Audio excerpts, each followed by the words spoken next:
Hello my dear family, I'm Malar, your English tutor. இன்னைக்கு நம்ம என்ன பார்க்க போறோம் அப்படினா நிறைய பேர் மேம் vocabulary இம்ப்ரூவ் பண்ணனும்னா நான் என்ன பண்றது டிப்ஸ் கொடுங்க இந்த மாதிரி கேட்டுட்டே இருக்கீங்க. vocabulary நீங்க இம்ப்ரூவ் பண்ணனும் அப்படினா there is no other go. நம்மளுடைய வீடியோ வாட்ச் பண்றதா ஒரே சொல்யூஷன். நான் உங்களுக்கு wake up your vocab அப்படினு சொல்லிட்டு உங்களுக்கு தனி சீரிஸை நான் பிளேலிஸ்ட்ல இருக்கு. ஸோ எல்லாரும் என்ன பண்றதுனா ரேண்டமா எல்லா வீடியோஸும் பார்க்கறதுனால vocabக்குன்னு தனியாக நீங்கள் டைம் ஸ்பெண்ட் பண்ணுறதில்ல அப்படின்னு நினைக்கிறேன். அதனால் நாம் இப்போ என்ன பண்ண போகிறோம் அப்படின்னா அந்த wake up your vocab episodes எல்லாத்தையும் கம்பைல் பண்ணி உங்களுக்கு ஒரு half an hour வீடியோவாக ப்ரொவைட் பண்ண போகிறோம். இந்த half an hour video at least you have to spend half an hour to enhance your vocabulary skills இல்லையா? ஸோ அதனால் கண்டினியூஸாக இந்த வீடியோ ஸ்கிப் பண்ணாமல் வாட்ச் பண்ணுங்கள். டெஃபினட்டாக உங்களுடைய vocabulary ஸ்கில்ஸ் இம்ப்ரூவ் ஆகும். வாட்ச் பண்ணதுக்கப்புறம் அந்த வேர்ட்ஸை நீங்கள் டே டு டே லைஃப்பில் இம்ப்ளிமெண்ட் பண்ணணும். பேசும்போது நீங்கள் ஆட் பண்ணி பேசினாதான் மறக்காது. So this is the best solution. Okay, இப்போ நம்ம வீடியோக்குள்ளே போகலாம்.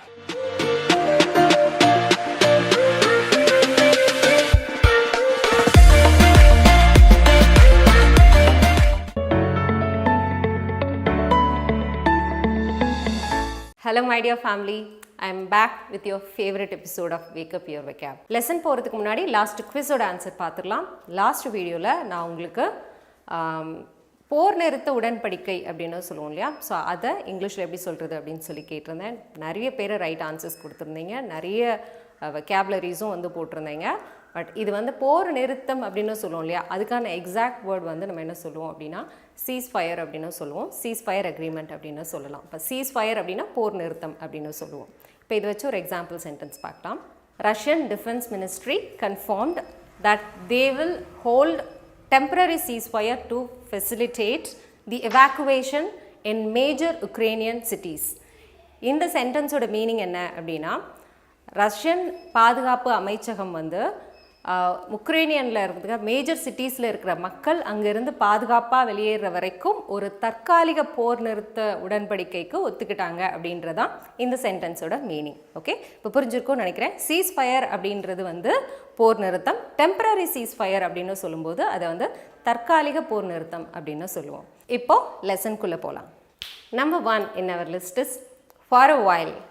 for a while அப்படின்னா இதோடைய மீனிங் என்ன அப்படின்னா for some time அப்படின்னு சொல்லுவோம் இல்லையா? So instead of using some time you can use for a while use பண்ணிக்கலாம். For example, I am dead tired. I feel like lying down for a while அப்படின்னு சொல்லலாம். இந்த சென்டென்ஸோட மீனிங் என்ன அப்படின்னா எனக்கு பயங்கர டயர்டாக இருக்குது, கொஞ்ச நேரம் எனக்கு கீழே படுக்கணும் போல் இருக்குது அப்படின்றதான் இந்த சென்டென்ஸோட meaning. I am dead tired.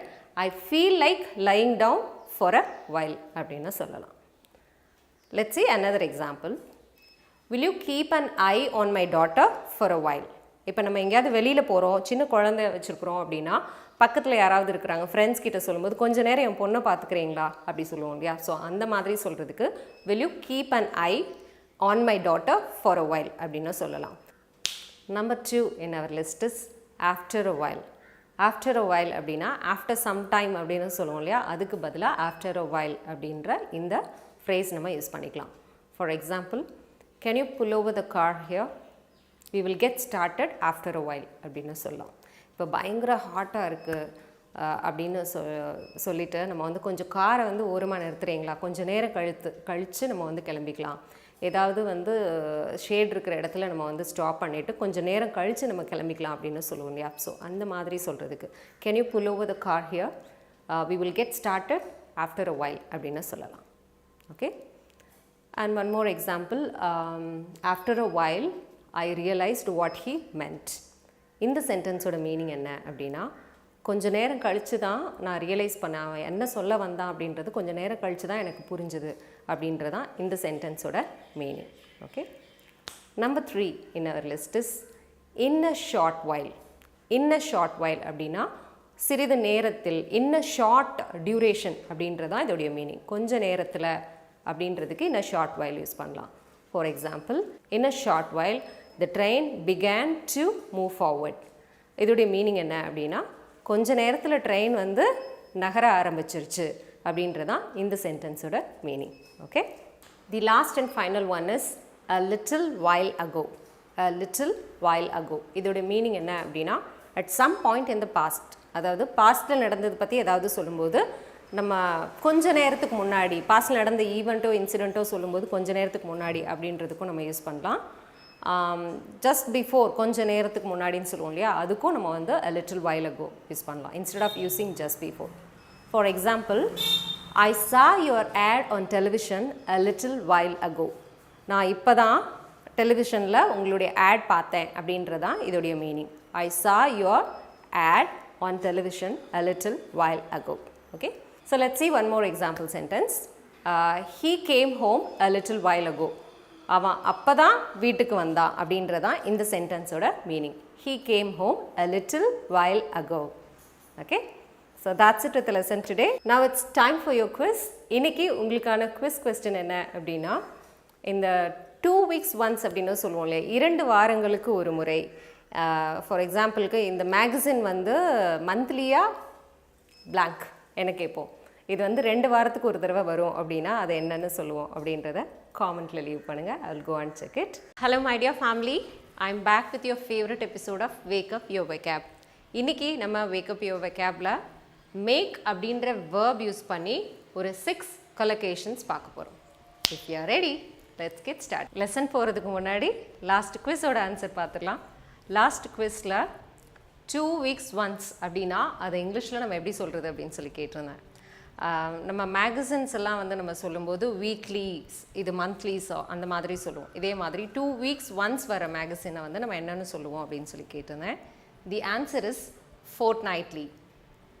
fortnightly அப்படின்ற இந்த வேர்ட் வந்து நவுனாகவும் ஆக்ட் ஆகும், adverb-ஆகவும் ஆக்ட் ஆகும், adjective-ஆகவும் ஆக்ட் ஆகும். For example, this magazine will appear fortnightly அப்படின்னு சொல்லலாம். This magazine will appear fortnightly. I meet my cousin fortnightly அப்படின்னு சொல்லலாம். I usually meet my cousin fortnightly அப்படின்னா நான் வழக்கமாக என்னோட கசினை 2 வாரத்துக்கு ஒரு தடவை மீட் பண்ணுவேன் அப்படின்றதான் இந்த சென்டென்ஸோட மீனிங். ஓகே, இன்றைக்கி நம்ம 6 collocations நம்ம சொல்லியிருந்தோம் இல்லையா, மேக் யூஸ் பண்ணி ஒரு 6 collocations நம்ம பார்க்க போகிறோம். அதில் number 1 in our list is make your bed அப்படின்னு சொல்லுவோம். Make a bed. ஸோ இதோட மீனிங் வந்து நம்ம தூங்குறதுக்கு நம்ம பெட்டை வந்து தயார் நிலையில் தயார்படுத்துறது அப்படின்னு சொல்லுவோம் இல்லையா. ஸோ அதை இங்கிலீஷில் எப்படி சொல்லலாம் அப்படின்னா மேக் யோர் பெட் அப்படின்னு சொல்லுவோம். Let's see some example sentences using this. Set up the mosquito net before you make the bed அப்படின்னு சொல்லலாம். இதோட மீனிங் என்ன அப்படின்னா, பெட்டை கவரெல்லாம் ரெடி பண்ணுறதுக்கு முன்னாடி மஸ்கிட்டோ நெட் போட்டு ரெடி பண்ணு, செட் பண்ணு அப்படின்றதான் இந்த சென்டென்ஸோட meaning. Okay, so make the bed அப்படின்னா இதோடைய மீனிங் வந்து நம்ம தூங்க போகிறதுக்கு முன்னாடி பெட்டை வந்து ரெடி பண்ணுறது. அதே மாதிரி தூங்கி எழுந்திரிச்சதுக்கப்புறமும் நம்ம வந்து அதை அப்படியே அதை தான் அந்த பிளேஸில் வந்து நம்ம வைக்கிறதுக்கு வந்து மேக் த பெட் அப்படின்னு சொல்லி சொல்லுவோம். Okay, number 2 in our list is make a decision.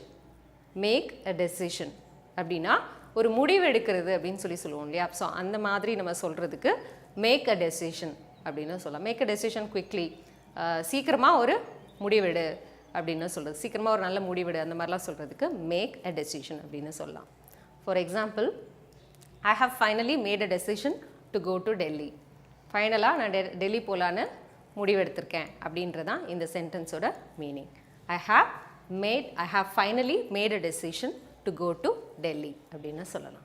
It took a long time for me to make a decision. ஒரு டெசிஷன் எடுக்கிறதுக்கு எனக்கு ரொம்ப நேரம் ஆச்சு அப்படின்றதான் இந்த சென்டென்ஸோட மீனிங். ஸோ டு டிசைட் அப்படின்றது தான் இதோடைய meaning. Okay, number 3 in our list is make fun of somebody.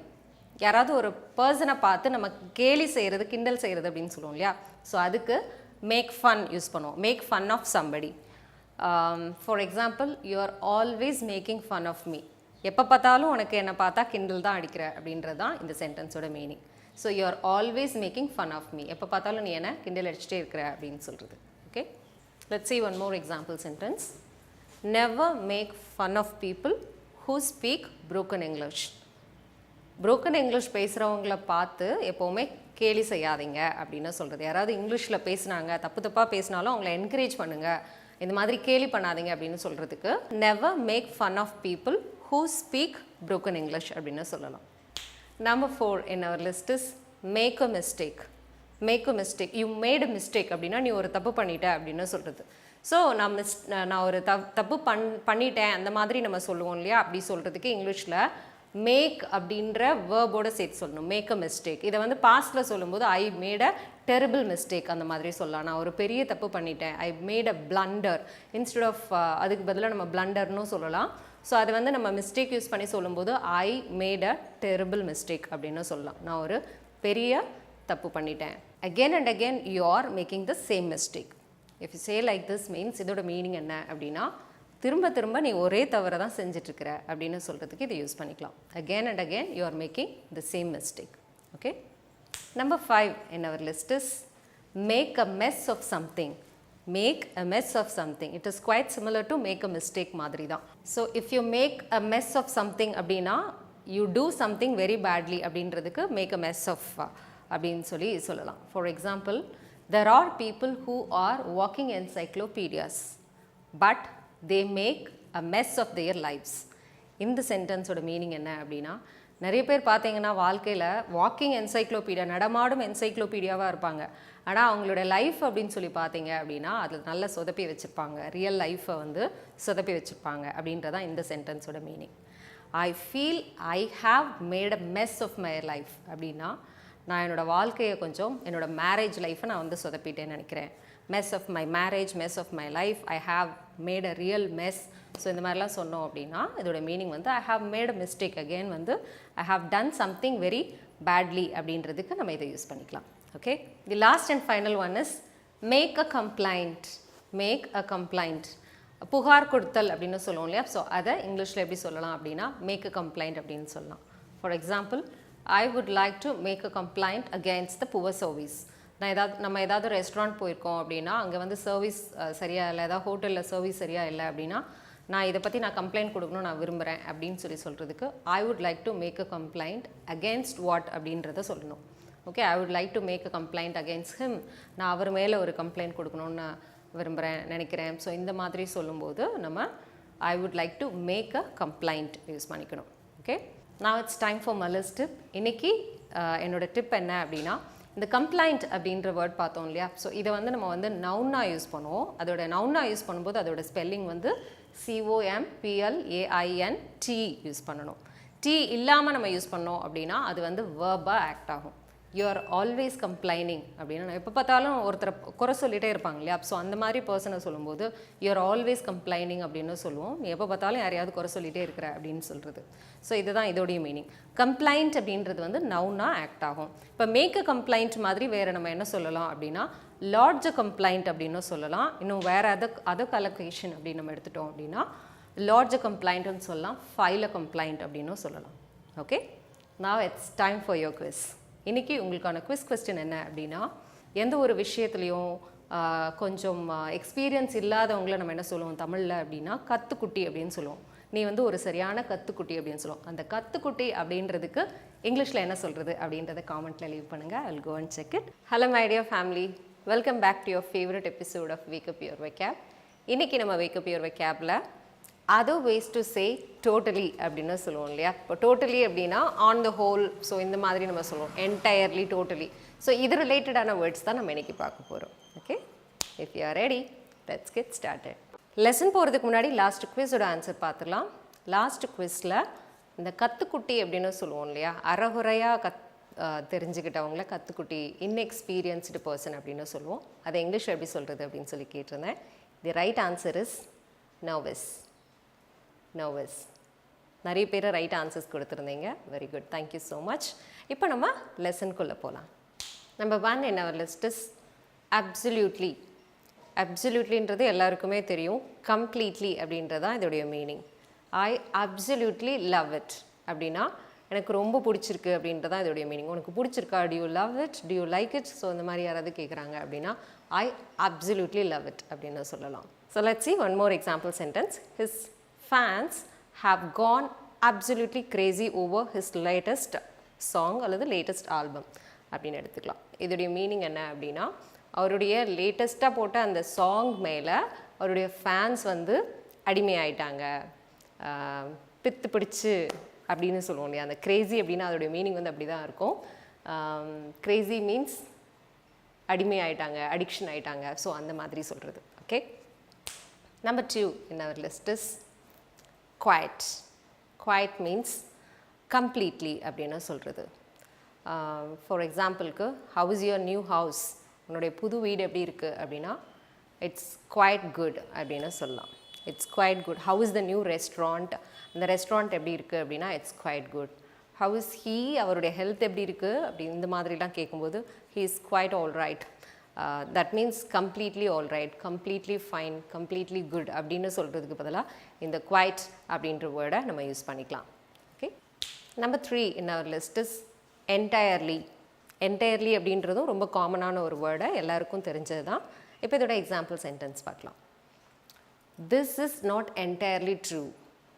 this is not entirely true அப்படின்னா இது முழுசும் உண்மை கிடையாது, நீ சொல்கிறது ஃபுல்லாக உண்மை கிடையாது அப்படின்னு சொல்கிறது. தட் மீன்ஸ் இதில் பாதி தான் உண்மை அப்படின்ற மாதிரி.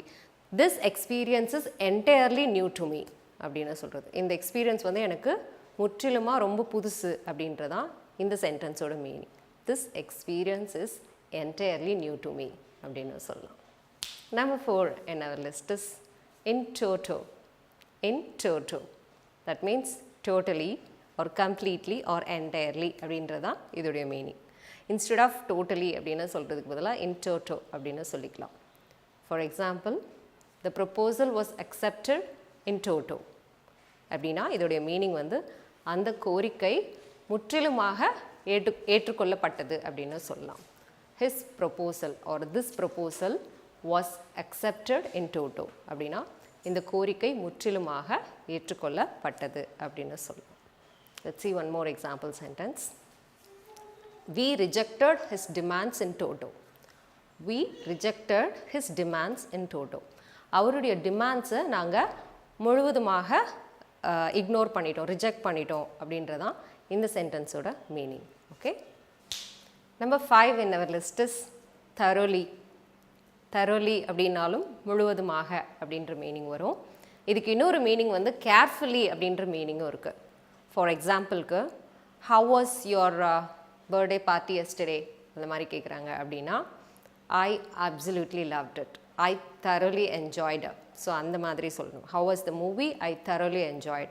It's quite good. I thoroughly enjoyed. So இந்த மாதிரி நம்ம சொல்லலாம். இதோடைய மீனிங் வந்து completely அப்படின்ற மீனிங் வரும். If you take the next example, the police investigated the incident thoroughly அப்படின்னா இங்கே இதோடைய மீனிங் வந்து கேர்ஃபுல்லி அப்படின்ற மீனிங் வருது. Okay. So completely and carefully அப்படின்ற இந்த ரெண்டு மீனிங்கில் இந்த thoroughly அப்படின்ற வேர்டை நம்ம யூஸ் பண்ணிக்கலாம். தி last and final one is wholeheartedly. wholeheartedly அப்படின்னா முழு மனசா அப்படின்னு சொல்லுவோம் இல்லையா? ஸோ அந்த மாதிரி சொல்கிறதுக்கு wholeheartedly அப்படின்னு சொல்லலாம். I accepted the invitation wholeheartedly அப்படின்னு சொல்லலாம். நான் அந்த இன்விடேஷனை முழு மனதோடு ஏற்றுக்கிட்டேன் அப்படின்றதான் இந்த சென்டென்ஸோட meaning. Let's see one more example sentence. You are exactly right. I wholeheartedly agree with you. இதோடைய மீனிங் வந்து நீ சொல்கிறது முற்றிலும் சரிதான், நான் வந்து முழு மனசோட நீ சொல்கிறத ஏற்றுக்கிறேன், ஒத்துக்கிறேன் அப்படின்றதான் இந்த சென்டென்ஸோட meaning. Okay. that's it. now it's time for Malar's tip. இன்றைக்கி என்னுடைய டிப் என்ன அப்படின்னா, நம்ம ஃபர்ஸ்ட் ஒரு வேர்டு பார்த்தோம் இல்லையா? QUITE, quite. இதோடைய மீனிங் வந்து கம்ப்ளீட்லி அப்படின்னு பார்த்தோம். Example, it's quite difficult to keep the house clean when all the children are here. இந்த சென்டென்ஸ் எடுத்துட்டோம் அப்படின்னா குழந்தைங்க எல்லோரும் வீட்டில் இருக்கும்போது வீட்டை சுத்தமாக வச்சுருக்கிறது அப்படின்றது கம்ப்ளீட்லி டிஃபிகல்ட்டான ஒரு டாஸ்க் அப்படின்றதான் இந்த எக்ஸாம்பிள் சென்டென்ஸோட meaning. If you take QUIET எடுத்துட்டீங்க அப்படின்னா அது வந்து குவைட். ஸ்லைட் டிஃப்ரென்ஸ் வரும் ப்ரொனன்சியேஷனில், குவைட் அப்படின்னு சொல்லுவோம். டான் மூவியில் கூட எஸ்ஜே சூர்யா சார் சொல்லுவார்ல, குவைட்டாக இருக்கணும் அப்படின்னு சொல்லுவார். இனிமேல் நீ இந்த காலேஜில் குவைட்டாக இருக்கணும். ஸோ அதோடைய மீனிங் வந்து அமைதியாக இருக்கணும் அப்படின்னு சொல்கிறது. ஸோ அமைதி அப்படின்னு சொல்கிறதுக்கு இங்கிலீஷில் QUIET யூஸ் பண்ணணும். Okay. For example, today the house is so quiet without children. இந்த சென்டென்ஸோட மீனிங் வந்து இன்றைக்கி குழந்தைங்க இல்லாமல் வீடு ரொம்ப அமைதியாக இருக்குது அப்படின்னு சொல்கிறது. ஃபஸ்ட்டு குவைட் வந்து குவைட் டிஃபிகல்ட் பார்த்தோம், அது வந்து கம்ப்ளீட்லி டிஃபிகல்ட். வீட்டை சுத்தமாக வச்சுக்கிறது குழந்தைங்க இருக்கும்போது அப்படின்றது கம்ப்ளீட்லி டிஃபிகல்ட்டுன்றதுக்கு குவைட் டிஃபிகல்ட் பார்த்தோம். ஸோ இந்த செகண்ட் எக்ஸாம்பிள் சென்டென்ஸோட மீனிங் வந்து அமைதி அப்படின்ற மீனிங் வருது. ஓகே, இன்றைக்கி உங்களுக்கான குவிஸ் கொஸ்டின் என்ன அப்படின்னா, இந்த அறவேக்காடு அப்படின்னு சொல்லுவோம் இல்லையா, அறக்குறையாக தெரிஞ்சுட்டு ஏதாவது பேசக்கூடாது, அறவேக்காடு மாதிரி ஏதாவது பேசக்கூடாது அப்படின்னு சொல்லுவோம். இந்த அரை வேக்காடு அப்படின்றதுக்கு இங்கிலீஷில் என்ன சொல்கிறது அப்படின்றத காமெண்ட்டில் லீவ் பண்ணுங்கள். I'll go and check it. Welcome back to Wake Up Your Vocab. இன்றைக்கி நம்ம Wake Up Your Vocabல என்ன பார்க்க போகிறோம் அப்படின்னா, கார்டன் அப்படின்னு சொல்லுவோம்ல, தோட்டம் அப்படின்னு சொல்கிறதுக்கு கார்டன் அப்படின்னு சொல்லுவோம். இதே மாதிரி நம்ம பண்ணை, தோப்பு இந்த மாதிரிலாம் சொல்லுவோம் இல்லையா. ஸோ இது ரிலேட்டடான வேர்ட்ஸ் தான் நம்ம இன்றைக்கி டிஸ்கஸ் பண்ண போகிறோம். If you are ready, let's get started. லெசனுக்குள்ளே போகிறதுக்கு முன்னாடி லாஸ்ட் குவிஸோட ஆன்சர் பார்த்துடலாம். லாஸ்ட் குவிஸில் இந்த அரைவேக்காடு அப்படின்னு சொல்லுவோம் இல்லையா, இந்த அரைவேக்காடை இங்கிலீஷில் எப்படி சொல்கிறது அப்படின்னு சொல்லி கேட்டிருந்தேன். The answer is half baked. Half baked அப்படின்னா அரைவேக்காடு அப்படின்னு சொல்லுவோம். Okay, number 1 in our list is garden. Garden everybody knows. கார்டன்னா தோட்டம் அப்படின்னு சொல்லுவோம். நம்ம வீட்டுக்கு முன்னாடி அல்லது வீட்டுக்கு பின்னாடி இருக்கிற சின்னதாக இருக்கிற ஒரு ஏரியாவை வந்து நம்ம என்ன சொல்லுவோம் அப்படின்னா, where we grow plants, flower plants and vegetables இதெல்லாம் வந்து வளர்க்குற பிளேஸ் வந்து நம்ம என்ன சொல்லுவோம் அப்படின்னா கார்டன் அப்படின்னு சொல்லுவோம். இதுவே நம்ம வந்து தோப்பு அப்படின்னு சொல்லுவோம் இல்லையா, தமிழில் வந்து தோப்பு அப்படின்னு சொல்லுவோம். ஸோ அந்த மாதிரி தோப்பு அப்படின்னு சொல்கிறதுக்கு இங்கிலீஷில் க்ரோவ் அப்படின்னு சொல்லுவோம். GROV Grove. மேங்கோ க்ரோவ் அப்படின்னு சொல்லலாம். மான் தோப்பு அப்படின்னு சொல்கிறதுக்கு mango grove, coconut grove, palm grove. So இந்த பனை மரங்களாக இருக்கிற அந்த மாதிரியான தோப்பு அப்படின்னு சொல்லுவோம் இல்லையா, அந்த தோப்பு அப்படின்றதுக்கு இங்கிலீஷில் நம்ம க்ரோவ் அப்படின்னு சொல்லுவோம். அண்ட் இதுவே வந்து பழத்தோட்டம் அப்படின்னு சொல்லுவோம்ல, எஸ்பெஷலாக வந்து ஃப்ரூட்ஸ் வளர்கிற இடம் இருக்கு இல்லையா, ஃப்ரூட்ஸ் பழத்தோட்டம் அப்படின்னு சொல்லுவோம். இந்த பழத்தோட்டத்துக்கு இங்கிலீஷில் வந்து ஆர்ச்சர்ட் அப்படின்னு சொல்லலாம். ஆர்ச்சர்ட் அப்படின்னு சொல்லலாம். ஓகே, அதே மாதிரி நம்ம காடு அப்படின்னு சொல்லுவோம் இல்லையா, ஒரு சின்னதாக மரங்கள் செடி கொடிகள்லாம் அடர்ந்த காடு அப்படின்னு சொல்லுவோம் இல்லையா. ஸோ அந்த மாதிரி காடை வந்து நம்ம என்ன சொல்லுவோம், ஃபாரஸ்ட் அப்படின்றது எல்லாருக்குமே தெரியும். இன்னொரு வேர்ட் நம்ம என்ன சொல்லுவோம் அப்படின்னா ஜங்கிள் அப்படின்னு சொல்லுவோம். The other one is Woods அப்படின்னும் சொல்லலாம். வுட்ஸ், வுட்டுனா மரக்கட்டை அப்படின்னு சொல்லுவோம்ல, வுட்ஸ் அப்படின்னு சொன்னீங்கன்னா இது வந்து காடை குறிக்கும். Okay, next one in our list is vineyard. Vineyard. Vineyard அப்படின்றது நம்ம எப்போ யூஸ் பண்ணுவோம் அப்படின்னா, எஸ்பெஷலாக இந்த கிரேப்ஸ் வளர்கிற பிளேஸ் இருக்கு இல்லையா, vine to produce wine produce பண்ணுறதுக்கு வளரக்கூடிய அந்த திராட்சை தோட்டம் அப்படின்னு சொல்லுவோம்ல, எஸ்பெஷலாக இந்த வின்யார்ட் அப்படின்றது திராட்சை தோட்டத்துக்கு மட்டும் நம்ம யூஸ் பண்ணுவோம். திராட்சை தோட்டமாக இருந்தால் அதை இங்கிலீஷில் சொல்லும்போது வின்யார்ட் அப்படின்னு சொல்லணும். வின்யார்ட் அப்படின்னு சொல்லணும். The last and final one is farm அப்படின்னு சொல்லுவோம் இல்லையா. ஃபார்ம்னா பண்ணை அப்படின்னு சொல்லுவோம். அதாவது பயிர்கள் வளர்க்குறதுக்கும் நம்ம வந்து யூஸ் பண்ணுவோம். இன்னொன்று வந்து விலங்குகள், அதாவது கேட்டில், லைஃப் ஸ்டாக் இதெல்லாம் வந்து வளர்க்குறதுக்கு, ஆடு மாடு கோழி இதெல்லாம் வந்து இந்த மாதிரி அனிமல்ஸை வளர்க்குறதுக்கு யூஸ் பண்ணக்கூடிய அந்த லேண்டை வந்து நம்ம என்ன சொல்லுவோம் அப்படின்னா ஃபார்ம் அப்படின்னு சொல்லலாம். இன்னொன்று வந்து என்ன சொல்லுவோம் அப்படின்னா ரேஞ்ச் அப்படின்னு சொல்லுவோம். இப்போ நம்ம இது ரிலேட்டடான வேர்ட்ஸ் பார்த்துருக்கோம். இப்போ இன்னும் எக்ஸாம்பிள் சென்டென்சஸோட இந்த வேர்ட்ஸ் எல்லாத்தையும் பார்த்துக்கலாம்.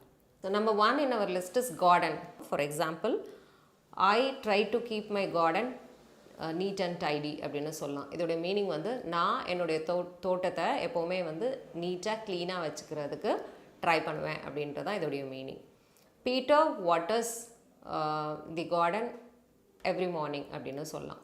ஸோ இதோட மீனிங் என்ன அப்படின்னா, பீட்டர் வந்து தினமும் எங்களோட தோட்டத்துக்கு தண்ணி பாய்ச்சுவான் அப்படின்றதான் இந்த சென்டென்ஸோட meaning. Okay, number 2 in our list is grow. grow அப்படின்னா நம்ம என்ன பார்த்தோம்னா தோப்பு அப்படின்னு பார்த்தோம். For example, he owns an orange grove near ஊட்டி.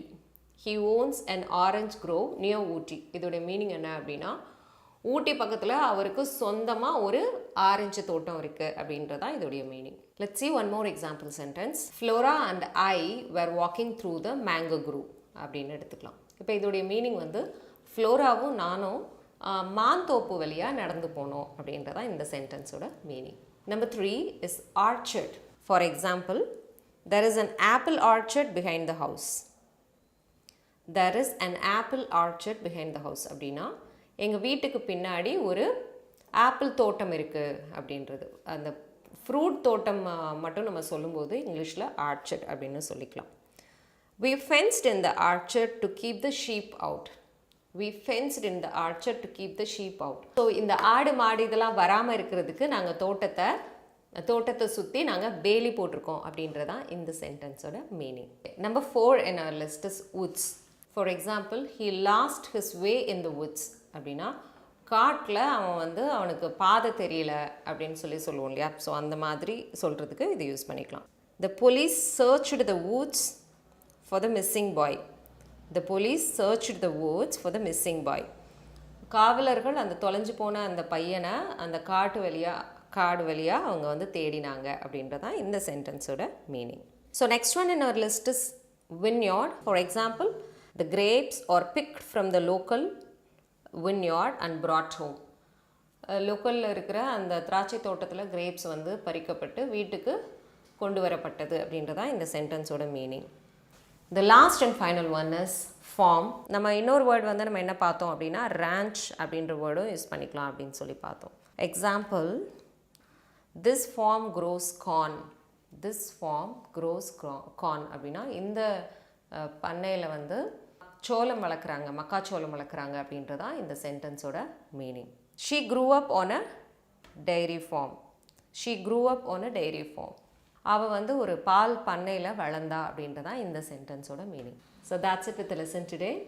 இன்னைக்கு உங்களுக்கான கொஸ்டின் என்ன அப்படின்னா, இந்த சுருங்குறது அப்படின்னு சொல்லுவோம் இல்லையா, ஹாட் வெதரில் இந்த பழங்கள்லாம் அதோடைய மாய்ஸ்சரை இழந்து அப்படியே சுருங்கும். மாம்பழம் அப்புறம் இந்த கிரேப்ஸ் இதெல்லாம் சுருங்கும் இல்லையா, அந்த சுருங்குறதுக்கு என்ன சொல்கிறது? ஜென்ரலாக ஸ்ட்ரிங்க் அப்படின்னு சொல்லுவோம். ஸ்ட்ரிங்க் அப்படின்றது துணி இதெல்லாம் சுருங்குறதுக்கு நம்ம ஸ்ட்ரிங்க் யூஸ் பண்ணுவோம். அப்பார்ட் ஃப்ரம் தேட் இது தவிர்த்து உங்களுக்கு வேறு என்ன வேர்ட் தெரியும் அப்படின்றத காமெண்ட்டில் லீவ் பண்ணுங்கள். I'll go and check it. Hello everyone, welcome back to Wake Up Your Vocab. இன்றைக்கி Wake Up Your Vocabல நம்ம என்ன பார்க்க போகிறோம் அப்படின்னா கேப் ஃபில்லிங் எக்ஸசைஸோட வெக்காபுலரிஸ் லேர்ன் பண்ண போகிறோம். If you are ready, let's get started. Lesson போகிறதுக்கு முன்னாடி லாஸ்ட் குவிஸோட ஆன்சர் பார்த்துடலாம். லாஸ்ட் குவிஸில் இந்த சுருங்குறது அப்படின்னு சொல்லுவோம் இல்லையா, எஸ்பெஷலாக பழங்கள் சுருங்குறது அப்படின்னு சொல்லுவோம் இல்லையா, அதுக்கு இங்கிலீஷில் என்ன சொல்கிறது அப்படின்னு சொல்லி கேட்டிருந்தேன். Shrivel. The answer is shrivel. For example, the hot weather had shrivel the grapes in vineyard, in every vineyard அப்படின்னு சொல்லலாம். The hot weather had shrivelled the grapes in every vineyard. இந்த சென்டென்ஸோட மீனிங் என்ன அப்படின்னா, கோடை காலம், இந்த ஹாட் வெதர் திராட்சை தோட்டத்தில் இருக்கிற திராட்சைகளை சுருங்க வச்சது அப்படின்றதான் இந்த சென்டென்ஸோட மீனிங். ஓகே, இன்றைக்கி நான் உங்களுக்கு கேப் ஃபில்லிங் எக்ஸசைஸாக கொடுக்க போகிறேன். வீடியோ பாஸ் பண்ணிவிட்டு அந்த கேப்ஸில் என்ன வரும், ஆன்சர் என்ன வரும் அப்படின்றத ட்ரை பண்ணுங்கள். நான் உங்களுக்கு தமிழில் எக்ஸ்பிளைன் பண்ணிடுவேன். ஸோ அதுக்கு என்ன வெக்காபுலரிஸ் அந்த கேப்ஸில் வரும் அப்படின்னு சொல்லிட்டு ஃபில் பண்ணுங்கள். நெக்ஸ்ட் வீடியோ ப்ளே பண்ணிவிட்டு ஆன்சர்ஸ் செக் பண்ணிக்கலாம். It had blank rooms and a blank terrace, the blank and blank wooden doors and windows with iron blank hair. Actually இந்த ஸ்டான்ஸால் ஒரு அழகான வீடு, அந்த வீட்டை பற்றி எக்ஸ்பிளைன் பண்ணுறாங்க. என்ன சொல்கிறாங்க அப்படின்னா, அந்த வீட்டில் நிறைய அறைகள் இருந்தது, அப்புறம் ஒரு பெரிய மொட்டை மாடி இருந்தது. டெரேஸ் அப்படின்னு சொல்லியிருக்கு இல்லையா, அங்கே என்ன சொல்லணும் அப்படின்னா பெரிய மொட்டை மாடி இருந்தது அப்படின்னு சொல்லணும். நெக்ஸ்ட் சென்டென்ஸில் அங்கங்கே தொங்கும் விளக்குகள், சுவரில் அங்கங்கே தொங்கும் விளக்குகள் இருந்தது அப்படின்றத சொல்லணும். நெக்ஸ்ட் இரும்பு கைப்பிடியோடைய மரத்தால் செதுக்கப்பட்ட ஜன்னல் கதவுகள் அவளை கவர்ந்திழுத்தது அப்படின்றதான் இந்த ஸ்டான்ஸா. ஓகே, ஸோ இதில் என்னென்ன வேர்ட்ஸ்லாம் மிஸ் ஆகிருக்கு அப்படின்னு சொல்லி பார்த்து அந்த வேர்ட்ஸ் எல்லாம் நீங்கள் ஃபில் பண்ணுங்கள். ஃபர்ஸ்ட் ஒனில் என்ன வரும் அப்படின்னா பல அறைகள் அப்படின்னு சொல்லணும். நம்பர் 2 செகண்ட் ஒனில் பெரிய மொட்டை மாடி அப்படின்றதுக்கு என்ன யூஸ் பண்ணணும் அப்படின்றது யூஸ் பண்ணுங்கள். நம்பர் 3ல் தொங்கும் விளக்குகள், அந்த தொங்கும் விளக்குகள் அப்படின்றதுக்கு என்ன சொல்லணும் அப்படின்றது. நம்பர் 4 என்ன அப்படின்னா செதுக்கிய மர கதவுகள் அப்படின்றது, அந்த செதுக்கிய அப்படின்றதுக்கு என்ன வேர்டு யூஸ் பண்ணணும் அப்படின்னு பாருங்கள்.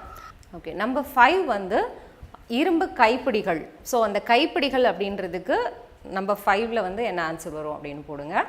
லாஸ்ட் அண்ட் ஃபைனல் ஒனில் அவளை கவர்ந்திழுத்தது, அந்த கவர்ந்திழுக்கிறது அப்படின்றதுக்கு இங்கிலீஷில் என்ன சொல்கிறது அப்படின்ற வேர்டை யூஸ் பண்ணணும். ஓகே,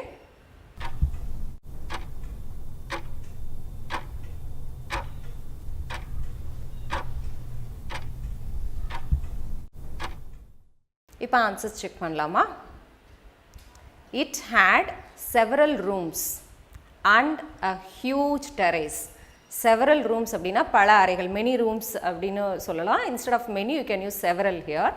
And number 2ல வந்து huge terrace, a big terrace அப்படின்னு போட்டிருந்தீங்கன்னா instead of big you can use huge terrace போட்டுக்கோங்க.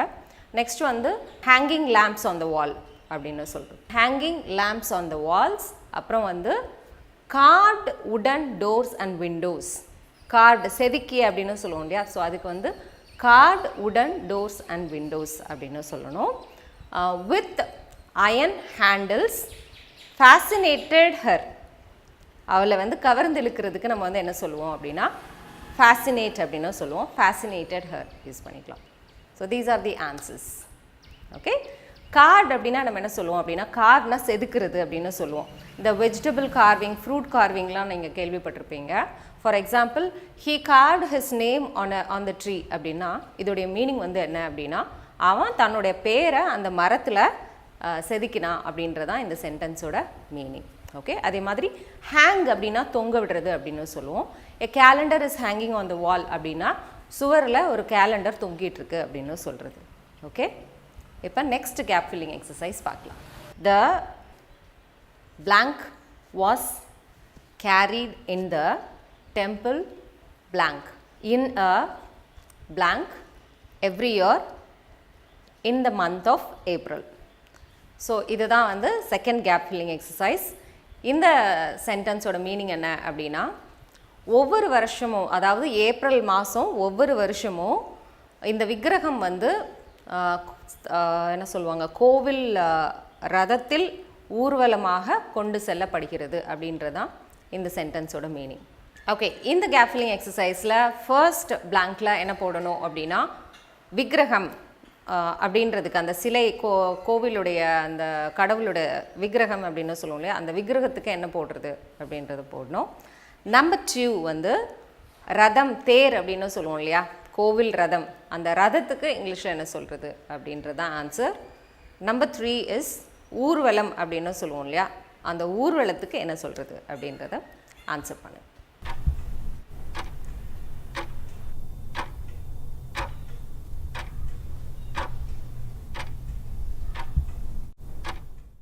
See, the answers are number 1 is idol, idol, idol, idolனா விக்கிரகம் அப்படின்னு சொல்லுவோம். நம்பர் 2 chariot, temple chariot, ரதம், தேர் அப்படின்னு சொல்லுவோம் இல்லையா, ஸோ அதுக்கு இங்கிலீஷ் என்ன சொல்லுவோம் அப்படின்னா chariot அப்படின்னு சொல்லுவோம். நம்பர் 3 ஊர்வலம் அப்படின்னு சொல்லுவோம் இல்லையா, இதுக்கு இங்கிலீஷில் என்ன சொல்லணும் அப்படின்னா procession அப்படின்னு சொல்லுவோம். procession. So the answer is the idol was carried in the temple chariot in a procession every year in the month of April அப்படின்றதான் answer. Okay, now it's time for Malar's tip. இன்றைக்கி என்னோட tip என்ன அப்படின்னா இதில் நம்ம வந்து ஊர்வலம் அப்படின்னு சொல்கிறதுக்கு நம்ம வந்து ப்ரொசஸன் அப்படின்னு நம்ம சொல்லலாம் அப்படின்னு சொல்லி பார்த்தோம் இல்லையா. இந்த ப்ரொசஸன் அப்படின்றது கோவில் ஊர்வலம், எந்த ஒரு பர்பஸும் இல்லாமல் போகிறது இருக்கு இல்லையா. ஸோ ஒரு கல்யாண ஊர்வலம், ஒரு கோவில் ஊர்வலம், அதே மாதிரி ஒரு ஃபுனரலுக்கு போகிற அந்த ஊர்வலம், இதெல்லாம் வந்து இங்கிலீஷில் வந்து நம்ம என்ன சொல்லுவோம் அப்படின்னா ப்ரொசஸன் அப்படின்னு சொல்லுவோம். there was a procession going on, so I was stuck in traffic, so இந்த மாதிரி சொல்லிக்கலாம். ஒரு ஊர்வலம் போச்சு, நான் வந்து டிராஃபிக்கில் மாட்டிக்கிட்டேன் அப்படிலாம் சொல்லுவோம் இல்லையா, அதுக்கு கேன் யூஸ் திஸ். இதுவே ஒரு அவேர்னஸ் க்ரியேட் பண்ணுறதுக்காக போவாங்க இல்லையா, ஸோ அதை வந்து இங்கிலீஷில் நம்ம என்ன சொல்லுவோம் அப்படின்னா அந்த ஊர்வலத்தை ரேலி அப்படின்னு சொல்லணும். RALLY, ரேலி அப்படின்னு சொல்லுவோம். ஓகே, செகண்ட் டிப் என்ன அப்படின்னா நம்ம இந்த செகண்ட் கேப் ஃபில்லிங் எக்ஸசைஸில் ஃபர்ஸ்ட் வேர்ட் ஐடல் அப்படின்னு சொல்லி பார்த்தோம் இல்லையா. ஐடல் அப்படின்னா விக்கிரகம் அப்படின்னு பார்த்தோம். சிலை அல்லது விக்கிரகங்கள், இதுக்கு வந்து ஐடல் அப்படின்னு சொல்லுவோம். கோவில் சிற்பங்கள், கோவில் சிலைகளை வந்து நம்ம என்ன சொல்லுவோம் அப்படின்னா ஐடல் அப்படின்னு சொல்லுவோம். இதுவே வந்து ஒரு மனிதருடைய சிலை அப்படின்னு சொல்லுவோம் இல்லையா, இப்போது கண்ணகியோட சிலை, காமராஜரோட சிலை, இந்த மாதிரிலாம் சொல்லுவோம் இல்லையா. ஸோ அந்த மாதிரி சிலைக்கு வந்து இங்கிலீஷில் வந்து என்ன சொல்லணும் அப்படின்னா ஸ்டாச்சு அப்படின்னு சொல்லுவோம். அது வந்து ஃபிக்ஸ்டாக ஒரே இடத்துல இருக்கும், அதை வந்து மூவ் பண்ண முடியாது இல்லையா? ஸோ அந்த மாதிரி சிலைகளை வந்து இங்கிலீஷில் ஸ்டாச்சு அப்படின்னு சொல்லணும். இப்போ இது ரெண்டுக்கும் உள்ள டிஃப்ரென்ஸ் தெரிஞ்சிருக்கும் அப்படின்னு நினைக்கிறேன். Now it's time for your quiz. இன்றைக்கி உங்களுக்கான குவிஸ் கொஸ்டின் என்ன அப்படின்னா, நம்ம கார்வ் அப்படின்னு சொல்லிட்டு இதில் ஒரு வேர்ட் பார்த்துருந்தோம். கார்வ்னால் வந்து செதுக்குறது அப்படின்னு சொல்லி பார்த்தோம். வெஜிடபிள் கார்விங், ஃப்ரூட் கார்விங் அப்படிலாம் வந்து நம்ம பார்த்துருப்போம். இதே மாதிரி வந்து செதுக்குறது, அதாவது பொரித்தல் அப்படின்னு சொல்லுவோம் இல்லையா? கல்லறையில் ஒருத்தருடைய பேர், வருஷம், எந்த வருஷம் பிறந்தாங்க இறந்தாங்க அப்படின்னு சொல்லி பொரிப்பாங்க இல்லையா? ஸோ அந்த பொரித்தல் அப்படின்றதுக்கு இங்கிலீஷில் என்ன சொல்கிறது அப்படின்றத காமெண்ட்டில் லீவ் பண்ணுங்கள். I'll go and check it.